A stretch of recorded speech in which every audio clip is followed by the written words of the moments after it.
नमस्कार, मैं हूं दिव्या और आप देख रहे हैं आंखें न्यूज 24। आइए सबसे पहले नजर डालते हैं आज के मुख्य समाचारों पर।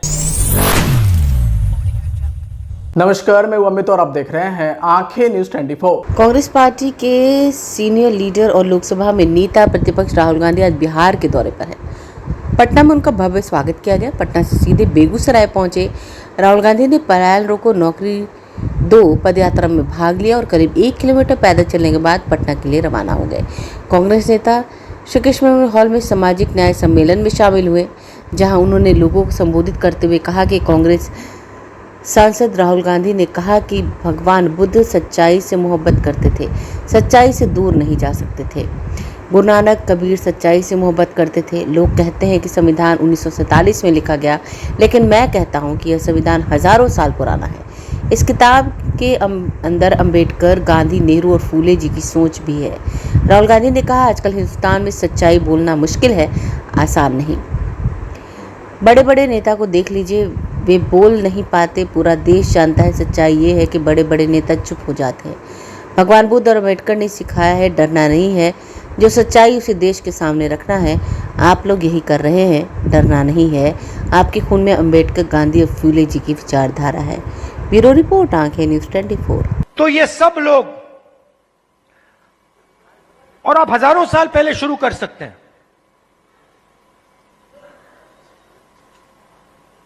बुद्ध भगवान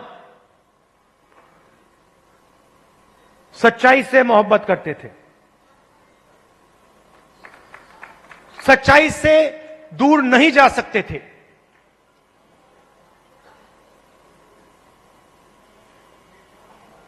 गुरु नानक, कबीर, बसवना, नारायण गुरु, लिस्ट है।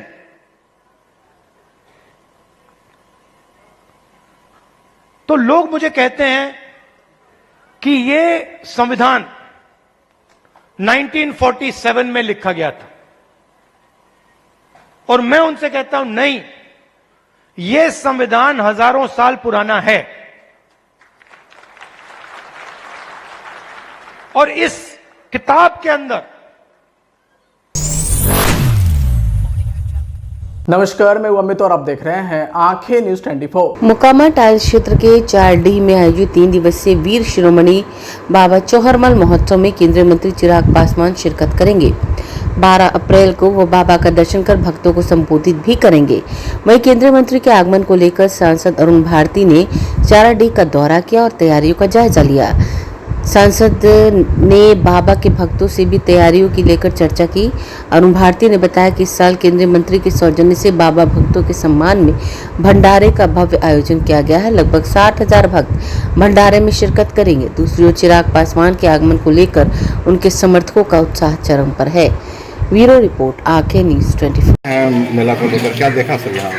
देखिए, 12 अप्रैल को जो बाबा का यहाँ पे लगातार 3 दिनों का जो भव्य मेला चलता है, मेला पहले से भी कैसे बेहतर व्यवस्था हो सके, प्रशासनिक अधिकारियों की समग्रता से, संपूर्णता से यहाँ पे उनकी उपस्थिति रहे, और जो भी व्यवस्था यहाँ पे अपने जितने श्रद्धालु आते हैं, बाबा के भक्त आते हैं, उन सब के लिए क्या क्या व्यवस्था हो रही है, हमारी तरफ से क्या व्यवस्था हो रही है, चिराग पासवान जी के निर्देशानुसार, और यहाँ हम लोग जो बहुत बड़ा भंडारा कराने जा रहे हैं लगभग 70,000 लोगों का, उसकी क्या व्यवस्था है, मंदिर में श्रद्धालु कैसे जाएंगे, कैसे बाहर आएंगे, उनके आने जाने की व्यवस्था कैसी रहेगी, कहीं से कोई अप्रिय घटना का कोई भी समाचार नहीं हो, कोई अप्रिय घटना नहीं हो, स्वास्थ्य को लेकर के यहाँ पे शौचालय को लेकर के क्या व्यवस्था है, पीने की पानी की क्या व्यवस्था है, जो मूलभूत सब सुविधाएं प्रशासन की तरफ से मुहैया करानी जानी चाहिए,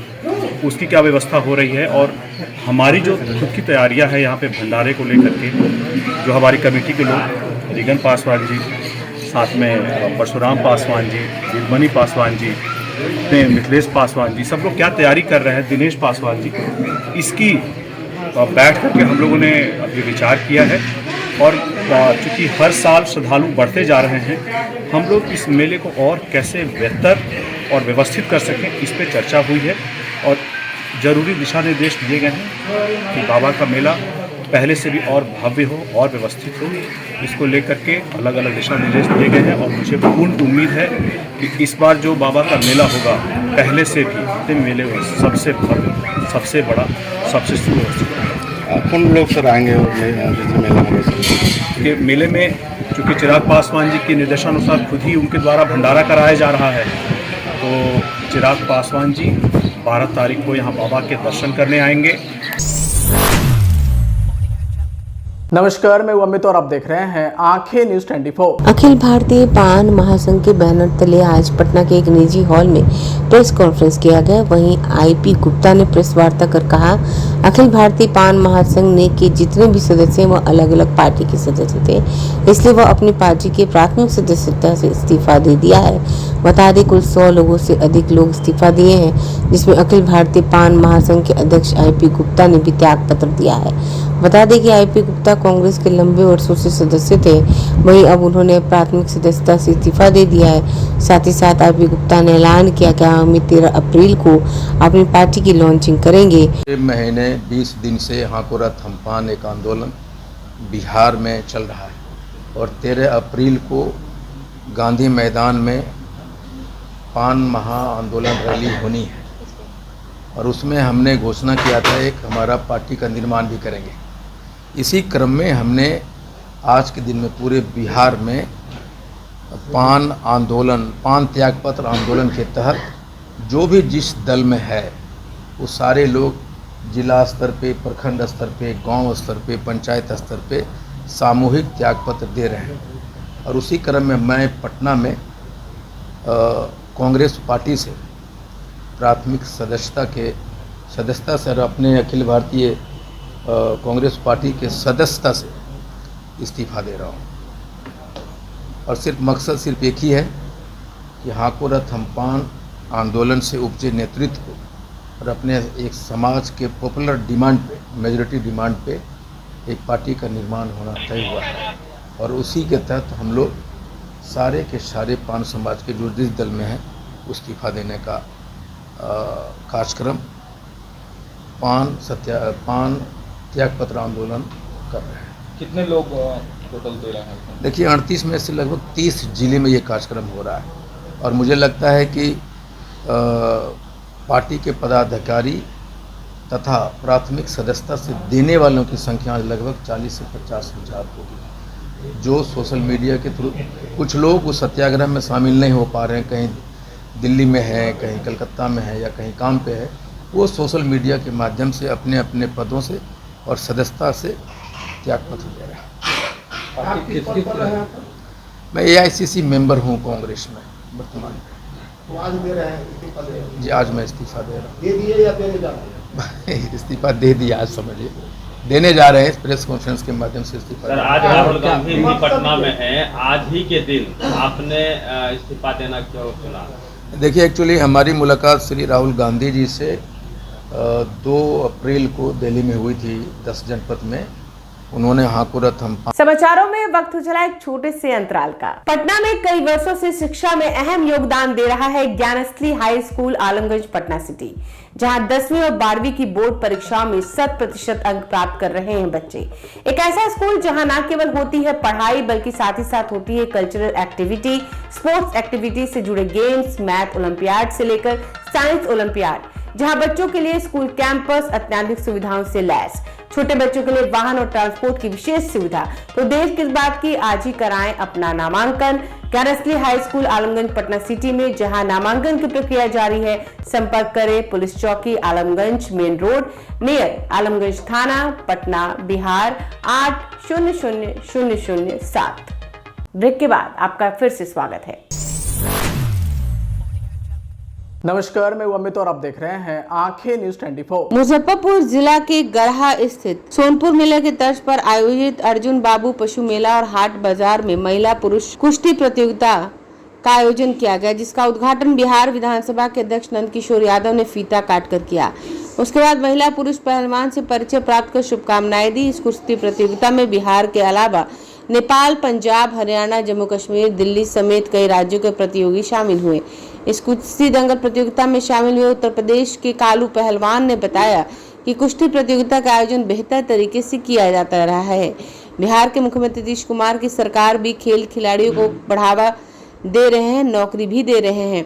वहीं बिहार के बक्सर जिला की शिवानी पहलवान ने बताया कि इस प्रकार की कुश्ती प्रतियोगिता से महिला और पुरुष पहलवान का हौसला बढ़ता है, वह लगातार होते रहना चाहिए। वहीं कार्यक्रम के मुख्य अतिथि विधानसभा अध्यक्ष नंदकिशोर यादव ने पत्रकारों को जानकारी देते हुए बताया कि अर्जुन बाबू पशु मेला में आयोजित कुश्ती प्रतियोगिता जो धीरे धीरे समाप्त होती जा रही है, इस परंपरागत उसकी प्रतियोगिता जीवंत करने का काम किया है, इसके लिए बधाई देता हूँ। यहाँ सबसे अच्छा ये लगा कि उन लोगों ने हम लोग को बुलाया और इतनी सारे लोग देखने आए, अच्छा लगा हम लोग को यहाँ पे आके।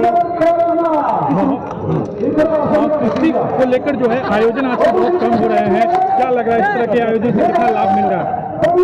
ऐसे गांव में जैसे कि दंगल होता रहता है हमेशा, तो हमें देख के और भी गांव के लोग करना चाहेंगे। और इनकी जो लड़कियां भी हैं बहुत जो कि शिक्षित मतलब गांव से नहीं है, तो वो लोग भी हमारे जैसे बाहर निकले और खेल कूद करें। महिलाओं का इस क्षेत्र में आना कुश्ती प्रतियोगिता में कितना आप सही मान रहे हैं, और बिहार सरकार कुश्ती प्रतियोगिता को कितना प्राथमिकता है? सर अभी हमारे बिहार से तो ये भी हो गया कि कोटा भी शुरू हो गया, यहाँ का स्पोर्ट कोटे से भी मतलब हो रहा है भर्ती।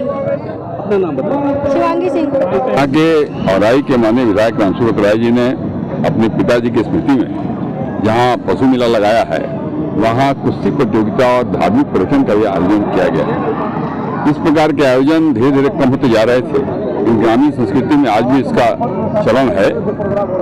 और मैं समझता हूं कि ये काम करके जो हमारे परंपरागत चीजें थी फिर से उनको पुनर्जीवित करने का प्रयास किया है। मैं उनको इसके लिए बहुत बहुत बधाई देता हूँ। सहारनपुर उत्तर प्रदेश लास्ट जिला पड़ता है मेरा। जैसे मुजफ्फरपुर में कुश्ती दंगल माननीय मंत्री जी के द्वारा हो रहा है, ये बहुत अच्छा कला है, क्योंकि माननीय मंत्री जी ने कराया। उसमें हरियाणा, पंजाब, दिल्ली, राजस्थान, नेपाल, महाराष्ट्र की पहलवान आए हैं, महिला पहलवानों ने भी भाग लिया है। हम बहुत बहुत धन्यवाद करते हैं माननीय मंत्री जी का, जिन्होंने पहलवानों की रुकने की व्यवस्था, खाने की व्यवस्था, सभी चीज की व्यवस्था माननीय मंत्री जी ने करी। एक प्रकार से ये दंगल प्रतियोगिता बंद होते के कगार पर था, तो कैसे ये अन्य राज्यों में और बिहार में कैसे ये ऐसा माननीय खेल को बढ़ावा दे रहे हैं। नमस्कार, मैं अमित और आप देख रहे हैं आंखें न्यूज 24। बिहार के लोगों को भीषण गर्मी और लू से राहत मिल सकती है। पटना मौसम विज्ञान केंद्र ने बताया कि 10 और 11 अप्रैल को बिहार के 6 जिलों को छोड़कर सभी जिलों में तेज हवा चलने में गर्जन और वज्रपात के साथ भयंकर बारिश होने की प्रबल संभावना जताई गई है। वहीं पटना मौसम विज्ञान केंद्र ने बिहार की राजधानी पटना, गया, भागलपुर, मुजफ्फरपुर, दरभंगा, औरंगाबाद, बेगूसराय, जहानाबाद, नवादा, नालंदा, मुंगेर, सारण, वैशाली, गोपालगंज, सीतामढ़ी, पूर्वी चंपारण, पश्चिमी चंपारण, मधुबनी, अररिया, पूर्णिया, किशनगंज, कटिहार, सहरसा, सुपौल, खगड़िया, लखीसराय, जमुई, शेखपुरा, समस्तीपुर, शिवहर, बांका और मधेपुरा जिले में 10 और 11 अप्रैल को भयंकर बारिश होने की संभावना जताई है। आज के लिए बस इतना ही। अगली बार हम फिर हाजिर होंगे, तब तक के लिए देखते रहिए आंखें न्यूज 24। अगर आपने अभी तक हमारे चैनल को सब्सक्राइब नहीं किया है तो हमारे चैनल को जल्द से जल्द सब्सक्राइब करें, लाइक करें, शेयर करें और कमेंट करें।